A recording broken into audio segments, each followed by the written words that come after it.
அன்பர்களே, ஆண்டவராகிய இயேசு கிறிஸ்துவின் நாமத்தில் உங்களுக்கு மனம் நிறைந்த வாழ்த்துக்களை தெரிவித்துக் கொண்டு சத்திய வசனம் திருமறை பாட நிகழ்ச்சிக்கு உங்களை அன்போடு அழைக்கிறோம்.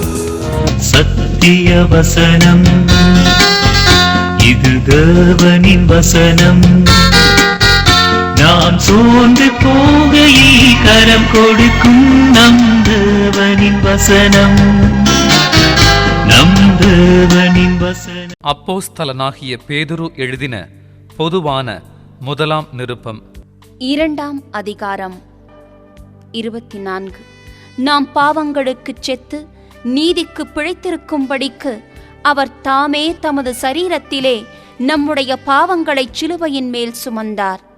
அவருடைய தழும்புகளால் குணமானீர்கள். கர்த்தருக்குள் பிரியமானவர்களே, ஆண்டவராகிய இயேசு கிறிஸ்துவின் புண்ணிய நாமத்தினாலே உங்களை நான் வாழ்த்தி வரவேற்கிறேன். சத்தியவசன நிகழ்ச்சியை காண்கிற உங்களை ஆண்டவர் ஆசீர்வதிப்பாராக.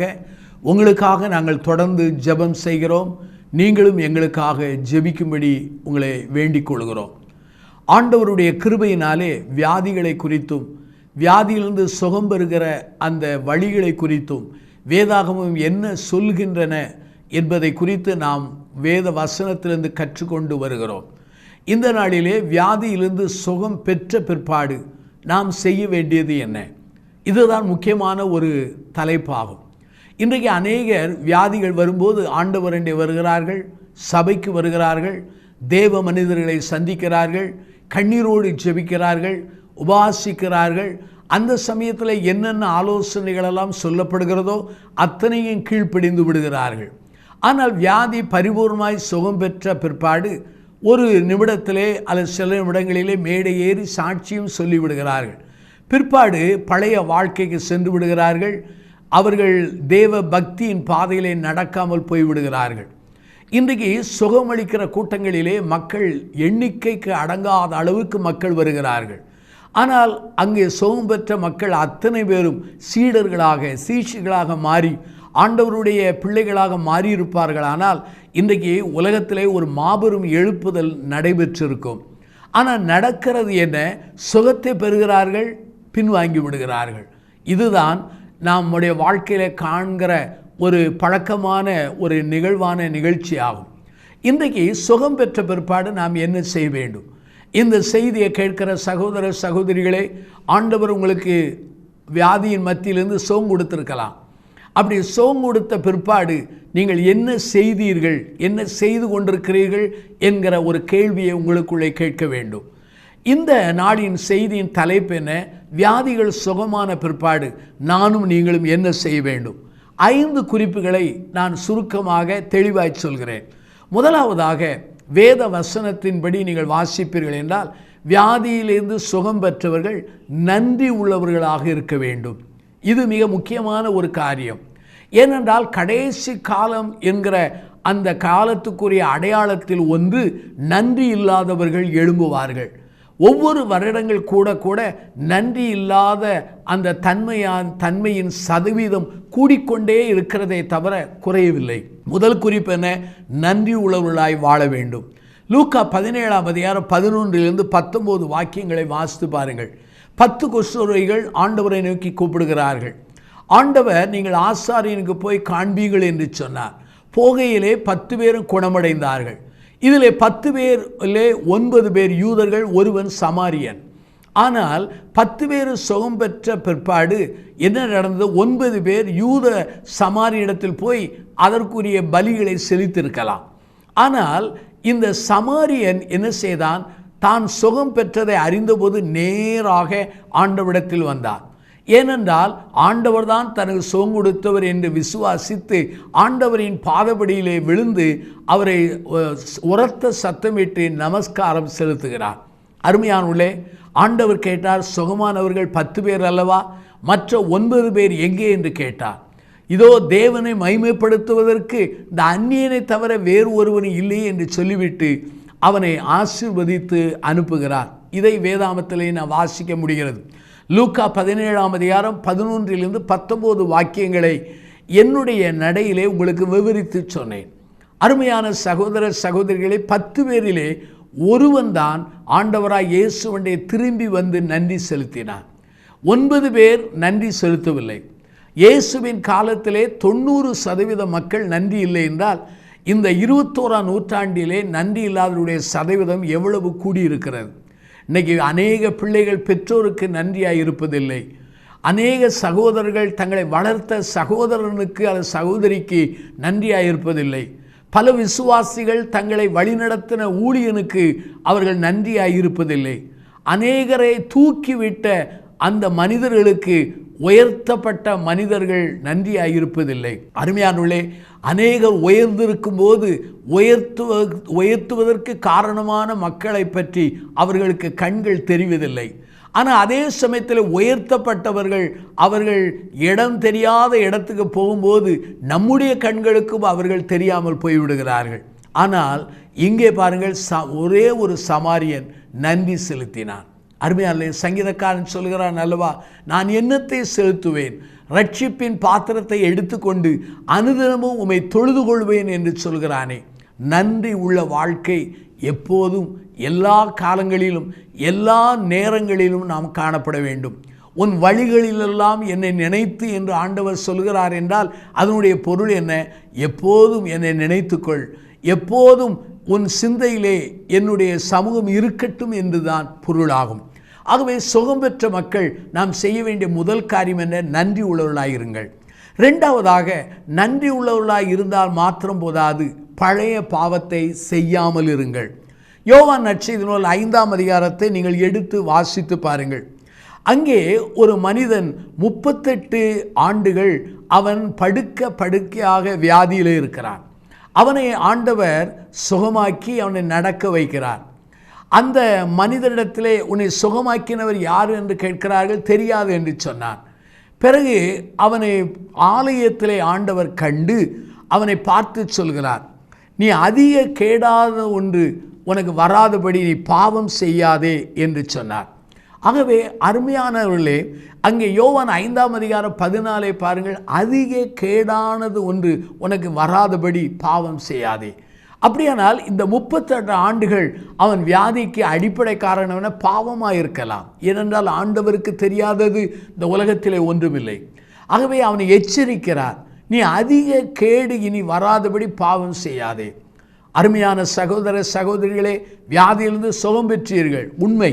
ஆனால் அந்த சுகத்தை எப்படி காத்துக்கொள்வது?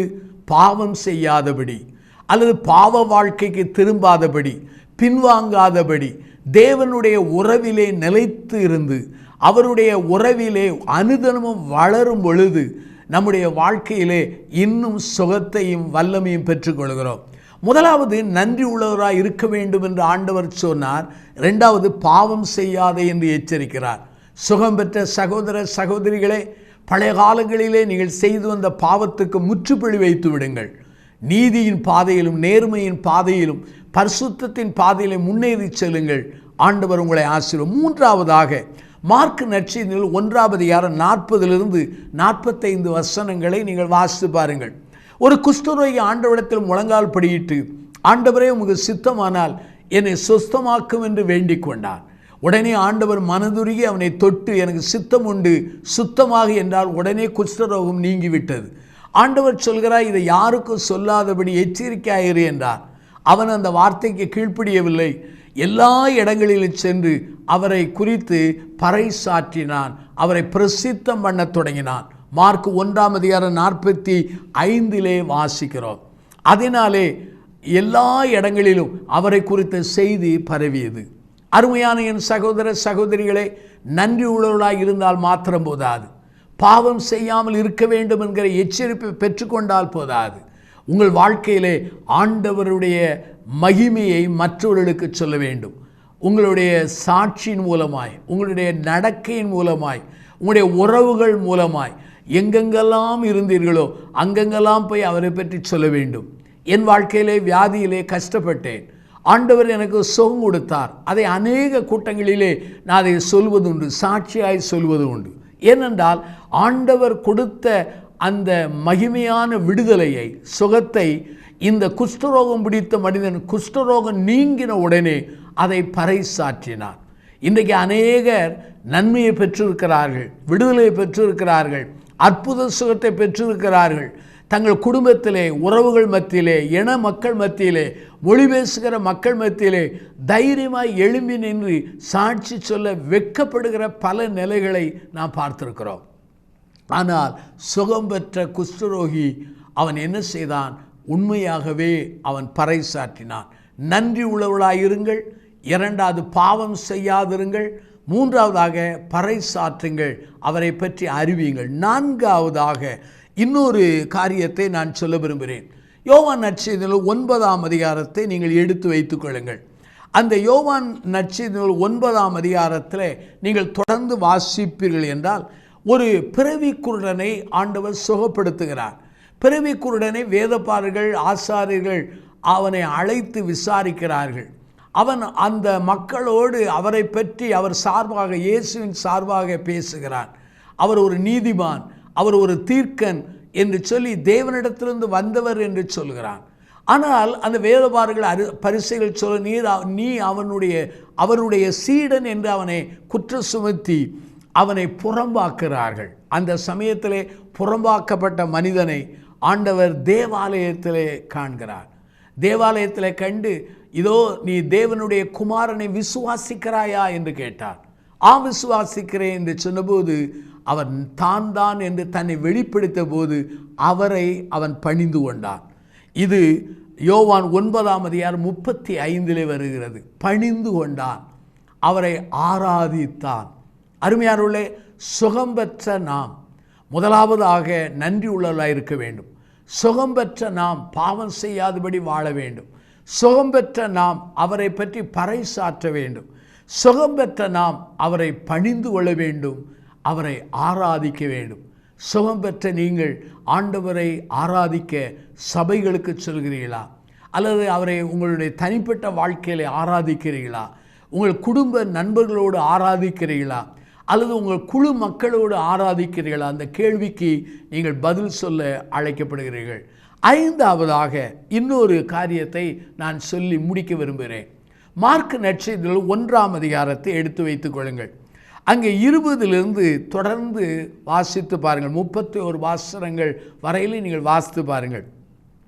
நம்முடைய ஆண்டவராய் இயேசுவானவர் அங்கே எங்கே செல்கிறார் என்றால், பேதுரு அவனுடைய மாமியின் வீட்டுக்கு செல்கிறார். தன்னுடைய சீடர்களோடு செல்கிறார். பேதுருடைய மாமி ஜுரமாய் கிடந்தாள். ஜுரமாய் கிடந்த அந்த பேதுருடைய மாமியை அவர் தொடுகிறார். அவளை சுகப்படுத்துகிறார். சுகப்படுத்தின பொழுது அவருடைய ஜுரம் அவளை விட்டு நீங்கிற்று. ஆனால் வேத வசனத்திலே மார்க் 1ஆம் அதிகாரத்திலே நீங்கள் தொடர்ந்து வாசிப்பீர்கள் என்றால், அவள் குணம் அடைந்த பிற்பாடு அங்குள்ள எல்லாருக்கும் பணிவிடை செய்தாள். ஆகவே அந்த பேதுருடைய மாவி பணிவிடை செய்தாள். பணிவிடை செய்தாள் என்றால், அந்த இயேசுவுக்கும் இயேசுவோடு வந்த மக்களுக்கும் அவள் பணிவிடை செய்தாள் என்றால், உபச்சாரம் செய்திருக்கலாம், விருந்து செய்திருக்கலாம், அவர்களுக்கு ஒத்தாசையாக இருந்திருக்கலாம். அந்த வீட்டிலே எல்லா பணிகளை அவள் செய்திருக்கலாம். அவை பணி செய்ய முடியாதவளை பணி செய்யும்படி ஆண்டவருடைய சுகமளிக்கிற வல்லமை செய்தது. அருமையானவர்களே, ஆண்டவர் சுகம் கொடுத்தால் நன்றியோடு இருக்க வேண்டும் என்று சொன்னேன். ஆண்டவர் சுகம் கொடுத்தால் பாவம் செய்யக்கூடாது என்று சொன்னேன். ஆண்டவர் சுகம் கொடுத்தால் அவரை பற்றி பறைசாற்ற வேண்டும் என்று சொன்னேன். ஆண்டவர் சுகம் கொடுத்தால் அவரை பணிந்து ஆராதிக்க வேண்டும் என்று சொன்னேன். ஐந்தாவதாக, ஆண்டவர் சுகம் கொடுத்தால் பேதுரு எவ்வாறு பேதுருடைய மாமி அங்கே பணிவிடை செய்தாலோ அதே போல பணிவிடை செய்ய வேண்டும். பணிவிடை என்கிற வார்த்தையை நான் இன்னொரு கோணத்தில் விளக்குகிறேன். ஆண்டவருக்கென்று ஊழியம் செய்தல், அவருக்கென்று ஆண்டவர் அந்த பேதுருடைய மாமி ஆண்டவருக்கும் அங்குள்ள மக்களுக்கு பணிவிடை செய்தது போல நாமும் ஆண்டவருக்காக, ஆண்டவருடைய ராஜ்யத்துக்காக, அவருடைய ராஜ்யம் கட்டப்படுவதற்காக, அவருடைய மக்கள் அவரண்டை வருவதற்காக பணி செய்ய அழைக்கப்படுகிறீர்கள்.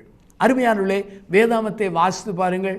அங்கே அப்போஸ்தலர் 9ஆம் அதிகாரத்திலே சவுலை ஆண்டவர் சந்திக்கிறார், தன்னை வெளிப்படுத்துகிறார், பார்வை இழந்து விடுகிறான், குருடனை போல வியாதிசனாய் மாறிவிடுகிறான். அனனியா என்கிற தேவ மனிதன் வருகிறான், தலையிலே கை வைத்து ஜெபிக்கிறான்.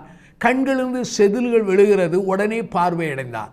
பார்வை அடைந்த உடனே அவன் திருமுழுக்கு பெற்று அவரே மேசியா என்று அறிவிக்கத் தொடங்கினான். அன்று ஆரம்பித்த அந்த திருப்பணியை தன்னுடைய மரண நாள் வரைந்தும் அந்த பணிவிடை அவன் நிறுத்தவே இல்லை.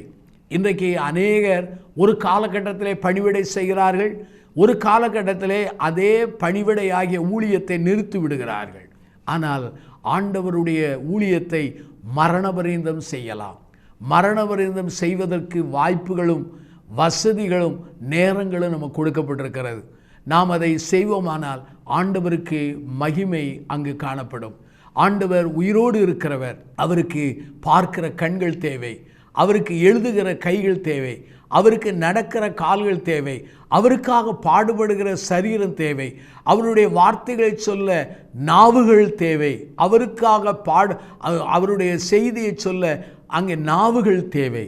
இதைத்தான் ஆண்டவர் என்னிலும் உங்களிலும் அவர் தேடிக்கொண்டிருக்கிறார். நம்மை அர்ப்பணிப்போமானால், நம்மை ஒப்புவிப்போமானால், நம்மை பயன்படுத்தி கனமான ஆசீர்வாதமான பாத்திரங்களாக மாற்றுவார். ஆகவே சுகம் பெற்ற மக்கள் செய்த 5 காரியங்களை மறுபடியும் ஞாபகப்படுத்தி நான் ஜெபிக்க போகிறேன். நன்றி உள்ளவர்களாயிருங்கள், பாவத்திற்கு முற்றுப்புள்ளி வையுங்கள், அவரை பறைசாற்றுங்கள், அவர் பாதத்திலே விழுந்து அவரை பணிந்து ஆராதியுங்கள், அவருக்கு பணிவிடை செய்யுங்கள். கண்களை மூடி நாம் ஜெபிப்போமா? ஜீவனுள்ள பிதாவே, இந்த நல்ல செய்தியை கேட்ட மக்களுக்காக நாங்கள் நன்றி சொல்கிறோம். ஆண்டவரே, வியாதியிலிருந்து சுகம் பெற்ற மக்கள் நாங்கள் என்ன செய்ய வேண்டும் என்பதை திருமறை வசனத்திலிருந்து எங்களுக்கு கற்றுக் கொடுத்தீர். அதற்காக நன்றி சொல்கிறோம். இந்த 5 குறிப்புகளை கேட்கிற மக்களாகிய நாங்கள் அதை எங்கள் வாழ்க்கையிலே கை கொண்டு உம்முடைய நாமத்தை உயர்த்தி காண்பிக்க எங்களுக்கு வாய்ப்பை தார். யாரெல்லாம் சுகம் பெற்று ஆண்டவரே சுகத்தின் அருமையை ருசித்து பின்வாங்கி இருப்பார்களோ அவர்களை சந்தியும், பெரிய காரியங்களை செய்யும். இயேசுவின் புண்ணிய நாமத்தில் தாழ்த்தி ஜெபிக்கிறோம் ஜீவனுள்ள பிதாவே, ஆமென். இந்த புத்தகம் பற்றிய விபரங்களுக்கு சத்திய வசனம் அலுவலகத்தை தொடர்பு கொள்ளவும்.